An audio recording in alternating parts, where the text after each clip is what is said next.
Evet, Gagavuzya gezilerimiz kapsamında şu anda Kıpçak'tayız. Kıpçak, Gagavuzya'nın büyük köylerinden bir tanesi.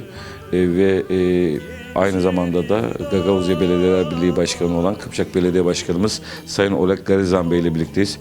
Başkanım kolay gelsin diyeyim öncelikle. Hoş geldiniz. Sağ olun. Hoş bulduk. Neler yapıyorsunuz? Çalışmalarınızı anlatır mısınız bize biraz efendim? Belediye başkanlarının çalışmaları aynı. Kıpçak'ta olsun, Gagavuzya'da, Moldova'da, Türkiye'de olsun insanlara hizmet. İşimiz çok var. İşimiz bitme. Bizim bu işleri babalarımız başarmadı, biz de başarmayacağız. Çoğunu uşaklarımıza bırakacağız, onlar başaracak belki. İşlerimiz çok var. Yolda savaş yarısı yapma, kreşlerimizi de tamir etme, soyu insanlara geçiriyoruz, altyapısını yapıyoruz. Problemler aynı yerde. Sadece hani sağlığımızı koruyalım bu zor zamanda bu Covid ile ilgili. Eksikliğimiz de var. Bütün dünyada hani şimdi görüşemiyoruz kardeşlerle. Eskiden daha sık görüşüyorduk, gidip geliyorduk. Çok sevinirdik açan bizim kardeşlerimiz gelirdi bize. Gagavuzya, Kıpçak. Şimdi öyle bir sıkıntımız var. Hani görüşemiyoruz ama inşallah kısa zamanda belki bu Covid ile ilgili problemler ortadan kalkacak da biz gene eski yüzesine karşılayacağız birbirimizi. Evet, siz aynı zamanda az önce de ifade ettiğim Belediyeler Birliği'nin başkanısınız. Türkiye'deki belediyelerle de çalışmalarınız var. Buraya gelmeden önce izledim ben. Geçtiğimiz aylarda Türkiye'de bir toplantıya katılmışsınız. Evet. Ve bu arada da Ankara'daki Gagavuzlar Derneği aracılığıyla da Türkiye'deki belediyelerle Gagavuzya'daki belediyeler kardeş oluyor. Bu çalışmalardan biraz bahseder misiniz? Bizim Kıpçak'la ilişkimiz Türkiye'nin çok eskiden daha çok güçlü, daha kavi. Biz eskiden daha gidip geldik, başladık.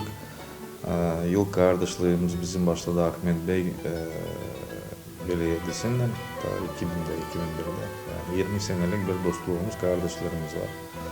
Bundan sonra coğrafya bizim kardeşlerimiz Türkiye'de genişledi. Şarköy'de kardeşimiz oldu. Mustafa Kemal Paşa, Dorkan Gazi'ye de gidip geliyoruz. Adana'da kardeşlerimiz var. Yani Mersin'de geografya çok büyüdü. Sadece de Türkiye'de değil. Bizim kardeşlerimiz Bulgaristan'da da var. Bizim Gagavuzlarımız General Kantarcı Varna dolayında değil. Çuvaşistan'da var kardeşimiz, Kırgızistan'da kardeşimiz var. Yani Türk dünyasından böyle bir bağlantıları tutmak çalışıyoruz. Çünkü Türk dünyasından biraz kopukuz. Bu taraflarda komşularımız, Türk soydaşlarımızdan yok. Savaşıyoruz kendi başımıza böyle kendi adetlerimizi koruma. Allah korudu, babalarımıza bıraktı. Biz de savaşacağız bizim uşaklarımıza bu adetleri bırakma. Bunun için bizim ilişkilerimiz Türk dünyasının, Türk kardeşlerimizle çok önemli bizim için. Dilimiz kaybedilmesin, adetlerimiz kaybedilmesin ve öteye doğru da böyle birlikte işleyelim. Bu konuda da Bıldır 13 belediye karar verdi böyle bir birlik kurmaya, Gagavuz Kurmayların Birliği'ni kurmaya. O kararı yaşattırdık, aslaya çıkardık. Resim evrakları hepsini yaptık. Şimdi bizim böyle kolegalarla Türkiye'de Türk Dünyanın Birliği'ne şimdi geçenlerde bizim belediye başkanlarımız Şadır, Vulkaneş, Tomay, Zoltay katıldılar. Anadolu Belediye Birliği'nin toplantısına Antalya'da oldu. Orada konuşmalarını yaptılar. Çok büyük ilişkiler de oldu. Orada adamlar gibi anlattılar. Var umudum hani bizim kısa zamanda yer bir Gagavuz Belediyesi bulacak kendi kardeşini Türkiye'de. Ve projeleri her bir taraftan yaşattıracak değilim. Bizim bu senelerce bizim insanlarımız, sporcularımız, kültür insanlarımız, kreşlerden öğretmenlerimiz, müdürlerimiz türlü programları yapabildik. Türkiye'ye çıkıp görürler nasıl Türkiye'de işlerler, nasıl çalışıyorlar, nasıl çocuklarla işlerler. Türkiye'den de bize geldiler çok kere. Öğretmenler de geldi, işçiler de, futbolcular da, kültür programları da yaptık. Bunun için bu ilişkiler, biz uzakta da değiliz birbirimize. Yani İstanbul'dan Kıpçak'a 800 kilometreler yüzeye kadar. Bunun için var umudum hani biz işleyiş öteye doğru da. Aynı zamanda da ben eskiden gençken biraz Gagavuz halkın, Gagavuz bölgenin adından Türk Dünya'nın Gençlik Birliği üyesiydik. Biraz yaş alınca şimdi aksakallarla bizim bütün dünyanın birliğinde aksakallarla Türk Dünya Kongresi'ni kurduk. Bizim başkanımız da Kırgız kardeşimiz bizim Edil Mardisoğlu. Bu konuda da çalışmaya çalışıyoruz. Şimdi yani işliyoruz. Bizim ilişkilerimiz kaybedilmesin. Çünkü bizim eski Sovyet Birliği'mizde çok bizim kardeşimiz var. Nogaylar da, Tatarlar da, işte Çuvaşlar da, Altaylar da, yani Şorlar da, hepsi onun için çalışıyoruz böyle birlikte tutmaya bu işler. Başkanım, anladığım kadarıyla Türk dünyasının Avrupa kapılarındaki uç beylersiniz, sınır bekçilersiniz, Gagavuzlar olarak.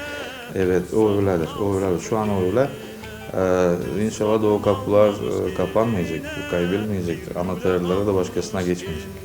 Çok teşekkür ediyorum başkanım, çok sağ olun. Sağ olun. Evet, bu programı Gagavuzya programını hazırlarken en büyük destekçilerim Ankara'daki Gagavuzlar Derneği.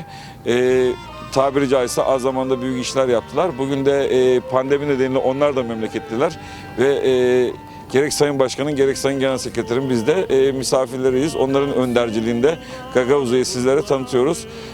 Önce ben Gagavuzlar Derneği, Türkiye Gagavuzlar Derneği Başkanı Doktor İrina Yusanbeli ile Gagavuzlar kimlerdir ve onun haricinde soracağım sorular olacak. Arkasından da Genel Sekreter Serge Manastırlı ile de derneğin çalışmalarını sizler için konuşacağız, sizlerle paylaşacağız efendim.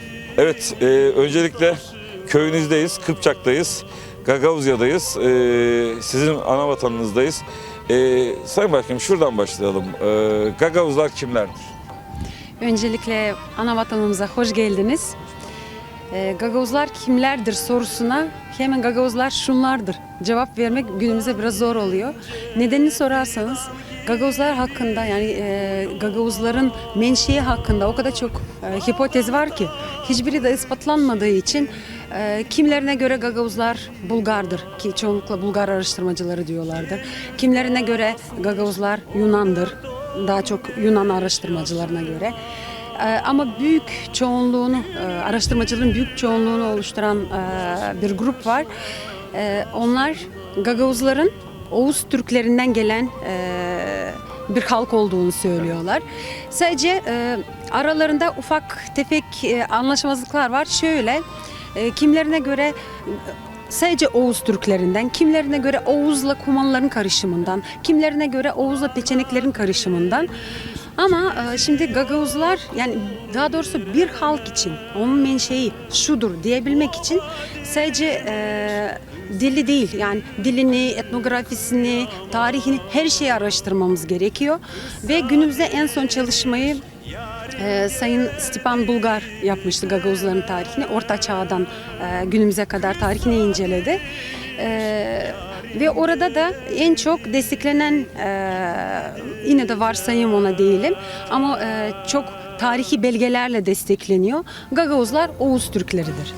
Zaten aslında bu köyün isminden arkamızda yazan yazıdan da en azından bir Türk boyu olduğunu Kıpçak anlıyoruz değil mi yani? Yani şöyle aslında Gagavuz yerindeki birçok köyün ismi Türk isimlerdir. Evet. Fakat burada eskiden yaşayan Tatarlar yaşıyorlarmış. Evet. Tatarlardan kalan isimlerdir. Yani Coltay evet. Aynı şekilde. Vejgöz, Beşalma, Kazayak bu ama isimler. Ama bu bir Türk boyunun ismi. Elbette, yani elbette. Onun için diyorum. Diğerleri yöre Tatarları da Türk olarak kabul ediyoruz. Ama yani Kıpçaklar, Oğuzlar, Peçenekler, Uzlar anlamında bir Türk boyu ismi. O da aslında Gagavuzların hani zaten bir rivayete göre az önce siz değişik varsayımları saydınız. Peçeneklerle, Uzlarla, Kıpçaklarla aynı boydan gelen bir boy olduğu Gagavuzların iddia ediliyor ya efendim, o anlamda söylemiştim. Evet. Aynı şekilde şunu da söyleyebilirim.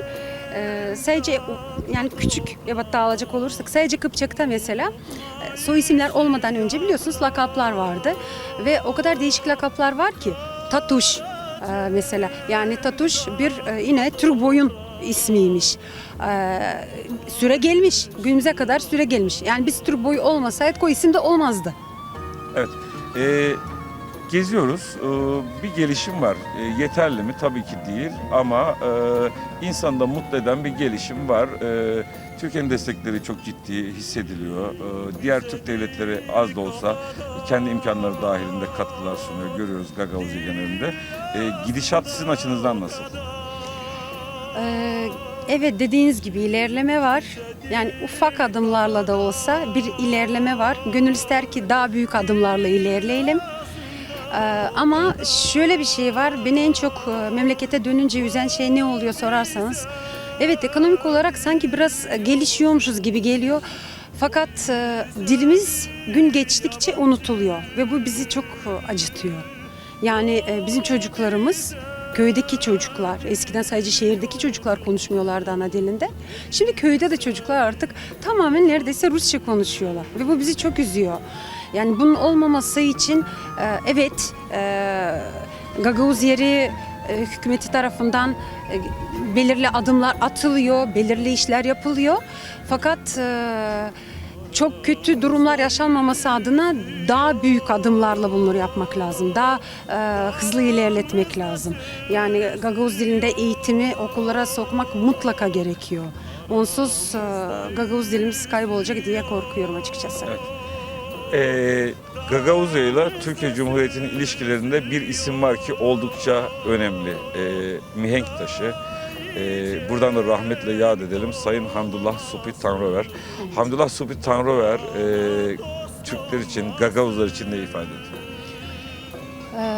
Aslında belki günümüzde Gagavuz yerindeki gençlerin kimleri belki bilmeyebilir bile bu ismi. Ama bu isim Gagavuzlar için çok önemli. 1939.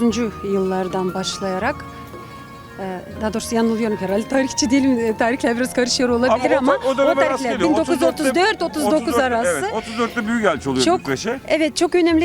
Bükreş büyükelçisiyken çok önemli çalışmalar yapıyor Gagavuzlarla ilgili. O dönem Gagavuzlar Romanya Krallığı'na bağlıydı. Ve Sayın Tanrıver bölgeyi dolaştığında Türkçe konuşan toplulukları görüyor. İşte kimlersiniz? Gagavuzuz. Ay işte bilir misiniz? Orada da Gagavuzlar, Türkiye'de de Gagavuzlar yaşar falan filan gibi konuşmalar aralarında geçiyor. Ve şunu fark ediyor ki Türklük bilinci Gagavuzlarda kaybolmak üzere. Asimile olmaya başlamış. Yani başlamış da demek yanlış olur aslında. Baya baya bir asimile olmuşlar artık. Ve Türk bilinci kaybolmak üzere. Tamamen kaybolmaması için de çok müthiş çalışmalar yapıyor. Atatürk'le birlikte Gagavuzlara Türk öğretmenleri getiriltiliyor, kitaplar getirtiliyor, Türkçe eğitim verilmeye başlanıyor ve buradan gençler belki gidiyor. de evet, belki de o işler yapılmasaydı, o dönem bu çalışmalar yapılmasaydı bugün Gagavuzlar ne Gagavuz olduğunu bilirlerdi ne de Türkçe konuşabilirlerdi. Yani o Türklük bilincini uyandıran Sayın Tanrıver olmuş. Aynı şekilde iyi öğrenen öğrencileri diyelim, yani seçici davranılmış. Gençler alınıyor, Türkiye'ye getiriyor. Türkiye'deki liselerde okutuluyor, üniversitelerde okutuluyor. Daha sonra o gençler profesör oluyor. Bazıları Türkiye'de kalıyor, bazıları da dünyaya dağılıyor. Amerika'ya, Kanada'ya, başka ülkelere gitmişler ve büyük bir kısmı profesör olmuş yani. Tabii şimdi insanlar şunu sorabilirler başkanım. Niye memleketlerine dönmemişler? Söyleyeyim. Ondan sonra komünizm geliyor. Evet, malumunuz Sovyetler Birliği ile savaş dönemi başlıyor. Sınırlar kapanıyor ve bu gençler geri dönemiyor. Geri dönen bir iki kişi olmuş. Dönenleri de ajanlıkla suçlamışlar. Hatta şöyle bir şey de var. Bunu da söylemek isterim. Sovyetler geldiğinde Türk öğretmenlere derler ki Türkiye'ye dönebilirsiniz. Yani artık durum böyle. Burada kalamazsınız. Dönebilirsiniz geri. Bazı Türk öğretmenleri geri dönmüyor. Evet. Atatürk'ün verdiği vazifeyi biz daha tamamlamadık diyorlar. Ama sürgün ediyorlar. Maalesef, evet. Onlardan bir tanesi kalıyor, Ali öğretmen kalıyor, geri dönüyor. Evet, her şey. Evet. Onun da iki çocuklu bir dul Gagavuz hanımefendiyle evleniyor. Evlendiği, evet. Şu anda da mezarı Bol- Ukrayna topraklarındaki Evet, bir şu an. Gagavuz köyünde. Evet. Evet, bunu da anımsayalım bu vesileyle. Evet. Evet, Hamdullah Sopi gerçekten çok önemli. Çok önemli, evet. Çok önemli bizim için. Başkanım çok teşekkür ediyorum. Çok Rica sağ olun. ederim. Çok sağ Rica olun. ederim. Evet, programın röportajın daha doğrusu başında söyledim. Türkiye'de yaşıyorlar ama memleketlerinden, ata vatanlarından hiç kopmuyorlar. İşte bugün de burada buluştuk, Kıpçak'ta buluştuk. Ama ne diyelim, Gagavuzlar Türkiye ile Moldova arasında köprü ise Gagavuzlar Derneği de o köprünün orta direği oluyor artık. Sevgili Sergey, neler yapıyorsunuz? Güzel çalışmalar yapıyordunuz. Pandemi biraz her şeyi vurduğu gibi sizi de vurdu ama biraz dernek çalışmalarından bahsedelim. Efendim ilk önce hoş geldiniz memleketimize. Bizim derneğimiz 23 Aralık 2018 tarihinde kuruldu. Resmi çalışmalarını Ankara'da tamamlamış oldu. Ankara'da genel merkezi bulunuyor. Fakat Türkiye'nin her tarafında üyemiz var. Bizim derneğimiz Gagavuzlar tarafından kurulan Türkiye'de tek dernek, ilk dernek ve tek dernek. Daha önce dernek çalışmaları yapılmış fakat Türkiye vatandaşları tarafından yapılmış ve daha sonra tabii biz dedik ya biz de bir dernek kuralım. Biz Gagavuzlar anlatsın Türkiye'de. Yani evet. Bu çok önemli bir şey. Biz daha önce faaliyetlerimizi zaten yürütüyorduk. Yıllardır biz Gagavuzlar gayri resmi değil. Biz şöyle bir durum var. Türkiye yasalarında biliyorsunuz yabancı uyruklular dernek kuramıyorlardı. Fakat 2014'te yanılmıyorsam kanun düzenlemesi yapıldı ve Türkiye'de resmi oturumu olan yabancı uyruklu vatandaşlar da dernek kurabiliyor. Biz aslında o 7 kişiyi bulamıyorduk dernek kurmak için. Biz daha önce kuracaktık belki ama biz Balkan Evi Derneği altında, Toplumsal Gelişim Derneği çatısı altında projelerimizi yürütüyorduk zaten. Kanun düzenlemesi olunca da biz 8 arkadaş bir araya geldik. Derneğimizi kurduk. Daha sonra ilk genel kurulumuzu yaptık. Yönetim kurulu seçildi ve çalışmalarımıza başladık. Tabii ki bizim amaçlarımız neler? Biz tabii ki ilk önce dediğim gibi başta Gagavuzları kendileri anlatsınlar. Amacımız buydu. İkinci bir hedefimiz Türkiye'deki Gagavuzlar işte evlenen var, çalışan var ama dağınık. Birbiriyle kopuk bir ilişkisi yok. Bunları ilk önce bir araya bir getirelim. Daha sonraki hedefimiz ki bunları yapıyoruz artık. Yunanistan'da, Bulgaristan'da, Romanya'da, Ukrayna'da Gagavuz yerindeki Gagavuz köyleri birbirleriyle bir bağlantı kursunlar. Kültürel anlamda olsun ve diğer farklı tüm alanlarda olsun. Çünkü bir İnci dizisi gibi Gagavuz köyleri dizili Karadeniz etrafında. Fakat kopuz. Kimsenin birbirinden haberi yok. Yani belki yapılıyor çalışmalar ama sürekli bu çalışmalar hep üst düzey oluyor. Yani işte diyelim ki Gagavuz Yeri Başkanı eskiden Çavuşköy, Bulgaristan'daki Gagavuz köyünü ziyaret etmiş. Hatırlıyorlar ama orada kalmış o. Kopukluk var, devam ediyor. Ama biz dedik ki Gagavuzlar birbirleriyle hem yani farklı ülkelerde yaşayan, ceplerinde farklı pasaportlar olan Gagavuzlar bir araya gelsinler, bir ortak iş yapalım. Tabii sizin de belirttiğiniz gibi pandemi biraz sekteye uğrattı çalışmalarımızı. Fakat biz gene de yapabildiğimiz işleri yapıyoruz. Ne yaptık? Bizim derneğimizin kurucu üyelerinden Viktor Kopuş'un hazırladığı bir resimli çocuk kitabı vardı, masal kitabı. Onu bastırdık. Burada ilkokul öğrencilerine dağıttık. Belediyelerle, Türkiye'deki belediyelerle, Gagavuz yerindeki belediyelerin bir araya gelmesini sağlıyoruz, tanıştırıyoruz. Ondan sonra kardeşlik protokolleri imzalayıp faaliyetlerine devam ediyorlar. Bunun meyveleri de gelmeye başladı artık. Örneğin Çeşmeköy Belediyesi ile Ankara Gölbaşı Belediyesi kardeş oldu 2019 Aralık ayında. Ve şu anda çalışmalara böyle karşılıklı ziyaretler yapılıyor. Bu güzel bir... Şimdi kardeşler birbirini tanımazsa bu işler yürümez. Biliyorsunuz resmi düzeyde işte bakanlar düzeyinde Cumhurbaşkanı 2018'de Sayın Recep Tayyip Erdoğan geldi bu taraflara. Bizim Gagavuz Yeri Başkanı Türkiye'ye gidiyor. Fakat bunlar hep üst düzeyde kalıyor bu çalışmalar. Biz diyoruz ki kardeşler birbirini tanısın, birbirine gitsinler, evlerine gitsinler, birbirinin çorbasını içsinler ve aslında kahvelerin içine ve aslında ne kadar yani dilimizin aynı olduğunu, biz kardeş olduğumuzu görsünler, fiiliyatta da görsünler. Bu sadece Türkiye için değil, bu Gagavuzlar için daha önemli diye düşünüyorum. Çünkü Gagavuz yerinde bugün şöyle bir problem yaşanıyor. Gagavuz yerinde gençler, benim yaşımdaki gençler çocuklarıyla Gagavuz Türkçesinde konuşmuyorlar. Sebebini de sorunca niye konuşmuyorsun? İhtiyaç duymuyorum diyor. Rusça yeterli oluyor. İşte devlet dili Romence. Bir ihtiyaç duymuyorum demek aslında şunun göstergesidir. 300 milyonluk bir büyük bir Türk ailesinin bir mensubu olduğumuzu Önemini bilmiyor belki. belki bilmiyor. Biz de bunu anlatmaya çalışacağız. Ya arkadaş sen Gagavuz Türkçesinde bilerek konuşurken Türkiye'de zaten anlaşırsın. Aç kalmazsın asla. Azerbaycan'da asla aç kalmazsın. Türkmenistan'da asla aç kalmazsın.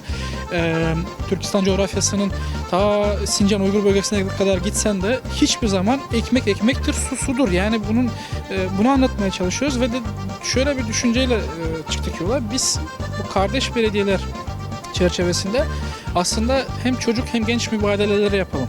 Gitsinler birbirine gelsinler, evlerinde kalsınlar. Bunun benzer bir projesini TRT yapıyor yıllardır 23 Nisan'da ve ailelerde konaklattırıyor çocukları. Fakat biz şunu da yapmak istiyoruz. Türkiye'den de buraya gelsin çocuklar ve buradaki ailelerde kalsınlar. Buradaki kardeşlerin nasıl yaşadıklarını görsünler ve çocuklar için şu önemli olacak. Aslında Gagavuzca bilerek bir Türkiye'deki bir kardeşiyle çok çok rahat bir şekilde konuşabileceği, mektuplaşabileceği, yazışabileceği ve ömür boyu sürecek dostluklar kurabileceğini göstermek istiyoruz. Aslında şuna geliyoruz. Az önce sevgili başkanla konuştuk ya, Hamdullah Supi'yi. Evet. Hamdullah Supi bir gün Bükreş sokaklarında gezerken 2 tane çocuğun Türkçe konuştuğunu, siz diyor nece konuşuyorsunuz? Gagavuzca. Diyor işte o zaman Cumhuriyet'in biliyorsunuz nüfusu 13 milyon. Diyor Türkiye'de de diyor Anadolu'da da böyle yapma ya amca diyorlar. Hiç bu kadar fazla insanın Gagavuzca konuştuğunu bilmiyorduk. Evet. O da diyor ki bu Gagavuzca değil Türkçe. Aslında Gagavuzca da sonuçta Türkçenin bir kolu. Tabii. O dilimizde zaten biz Gagavuz Türkçesi, Gagavuzca diyoruz ama Türkçe yani evet. büyük Türk ailesinin, Türk dilinin bir dediğiniz gibi kolu. Bu önemli. Bu çalışmaları yapalım ve niyetimiz bu yönde. Bizim derneğimiz çok büyük bir dernek değil. Biz sayımız az ama biz kendi aidatlarımızla topladığımız bütçemizle gücümüz yettiği kadar çalışıyoruz. Gücümüz yetmediği yerde de durup dinleniyoruz, soluklanıyoruz. Bir daha çalışmaya başlıyoruz. Öyle ben ümit ediyorum ki hem Allah da yardımcı olacak bize mutlaka, insanlarımız da yardımcı olacak bu konularda bize. Biz bu çalışmaları yürütüyoruz. Çok teşekkür ederim sevgili Sergen. Sağ Çok olasınız. sağ olun. Sağ olun. Evet, Kıpçak'ta güzel bir adet var. Aslında Türk'ün imece adetinin yansıması. Ne yapıyorlar? En az ayda bir kez büyükler, belediye çalışanları, öğrenciler sabah ilk önce belediyeye gidiyorlar, poşetler alıyorlar. Öğleye doğru da herkes elinde bir poşet sokakları, caddeleri temizliyor, etrafa saçılan çöpleri topluyor, belediyede alıyor, onu götürüyor. Şimdi buradan başlıyor, aşağıya doğru da temizlik çalışmalarına başlıyor Kıpçaklılar efendim. Evet, Kıpçak'tayız. Kıpçak Belediye Başkanımızla röportajımızda da söyledim. Büyük köylerimizden bir tanesi sevgili Sergen'in köyü. Tabii bizde biliyorsunuz Anadolu'da çeşmeler vardır köylerde, şehirlerde. Gagavuzya'da da Kıpçak'ta da kuyular var. Yol boyunca böyle hemen hemen her evin önünde bir kuyu var. Ve kuyuların özellikle evin önünde olması, yani caddede, sokakta olması önemli. Sergen, bu kuyuları anlatır mısın biraz? Bu kuyular eskiden imece usulü yapılıyormuş. Mutlaka mahalleli toplanıyor. Bir de kuyu açan, kuyu kazan. Biz pınar diyoruz bunlara bu arada. Evet. Bu kuyulara biz pınar diyoruz. Yani biz de eskiden çeşmelere pınar derdik Anadolu'da. Pınar diyoruz. Pınar kazan ustalar var mutlaka. Bir de mahalleli toplanıyor mutlaka bu pınarı kazmak için. Dediğim gibi imece usulü ya da para gerekiyorsa para da ortak yine toplanıyor, yapılıyor. Mutlaka evvelden sokakta yapılıyormuş. Ki gelen geçen kullansın, suyu içsin ve dua etsin yapanlara. Evet. Bu taraflarda bucak bölgesi, kurak bölge olduğu için kuyuya ayrı bir önem veriliyor su kaynağı olduğu için. Kuyu bittikten sonra da mutlaka kurbanı kesilir. Kuyu kurbanı kesilir ve ilginç olan bir şey daha var. Kuyu kazılırken kadınlar hiçbir şekilde yaklaştırılmıyormuş bile. Kazma esnasında. Sadece erkekler. Sadece erkekler çalışır. Kadınlar sadece yemek pişirip çalışanları doyurmakla mükellef. O dönemde öyleymiş. Daha sonra da dediğim gibi kurban kesiliyor ki bereketi kesilmesin, suyun bereketi kesilmesin. Böyle. Şimdi ilginç olan bir şey daha var bana sorarsan. O da Hıdrellez olayı. Hıdrellez'i çok fazla diğer Hristiyan toplumların kutladığını görmeyiz, bilmeyiz. Ama Gagavuzlar kutluyor. İşte mesela pandemi nedeniyle şu anda belki olmuyor ama Gagavuzlar bayağı da ciddi, bayağı da coşkulu kutluyor. Gagavuzların inançlarıyla kültürlerinin birleşmesi sonucu yaşanan bir bayram olarak değerlendirebilir miyiz? Çünkü genelde Türk dünyası kutlar. Evet, bunu bu şekilde değerlendirebiliriz. Şimdi Hıdrellez bir de Kasım Yortusu çok önemli bizde. Hıdrellez 6 Mayıs'ta, Kasım Yortusu da 7 Kasım tarihinde kutlanıyor. Evvelden yıl ikiye bölünüyormuş. Yani yaz ayları 6 Mayıs'ta başlar. Hıdrellez niye kutlanıyor? Çünkü burada hayvancılık çok eskiden gelişmiş olduğu için ev sahipleri, koyun besleyen ev sahipleri çobana koyunu teslim ediyor. 6 Mayıs'ta veya 1 Mayıs'ta, şimdi artık 1 Mayıs'a geçti ama bu Hıdrellez bayramında yaz geldiği için teslim ediyor. 7 Kasım'da da geri alıyor. Kışlık, artık kış vakti geliyor. Hıdrellez neden önemli? İşte yaz geldi kutlaması oluyor. Mutlaka o gün her bir aile bir kuzu keser Hıdrellez kurbanı diye. Kutlamaları yapılır. İşte evvelden at çokken at yarışları yapılırmış, güreşler yapılırmış. Şu anda da bunlar yapılıyor ama biraz hem pandemi şartları dolayısıyla hem de böyle daha festival havasında geçsin diye, bütün Gagavuzya kutlasın diye her belediye kendi bünyesinde kutluyor. Ayrıca bir de çadırında genel festival var. Orada tabii ki Moldova'dan da, daha doğrusu Moldova hükümetinden de gelenler oluyor. O artık başkanlık Bu artık resmi bayram gibi bir şey olmuş. Tabii bu Gagavuzya'da tatil o gün. Mesela Moldova çalışıyor, bütün Moldova, ama Gagavuzya'da o gün tatil ve birçok kilisenin kurbanı da var. Şimdi Gagavuzlar biliyorsunuz Hristiyan olduğu için hem Hıdrellez gününe denk gelen Ayos Georgi günü var, Aziz Georgi günü var. Onu da kutluyorlar. Kiliseler o gün hem ayin yapıyor hem de İki bayram bir arada. İki bayram bir arada. Bu şekilde bir kutlamalar oluyor tabii.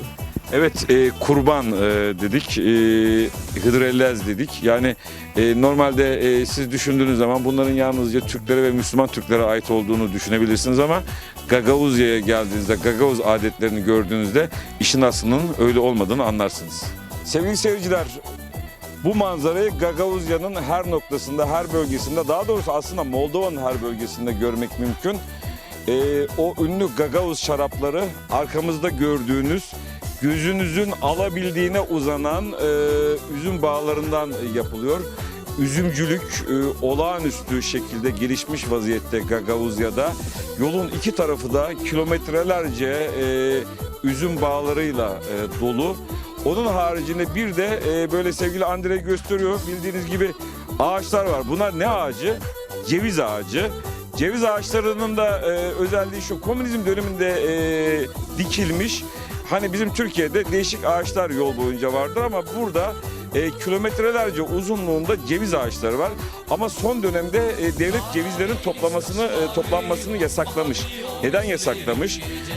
Ceviz havayı temizleyen bir ağaç, bitki ve bu cevizler de yol kenarında olduğu için ve araçlar geçtiği için o araçlardan çıkan gazların cevizlerin meyvelerini zehirlediğini ve bunun için de insan sağlığına zarar verebileceğini düşünüyor Gagavuz yönetimi, Moldova yönetimi ve yol kenarındaki ağaçlardan cevizlerin toplanmasını insan sağlığına zararlı olabilir gerekçesiyle yasaklıyor efendim.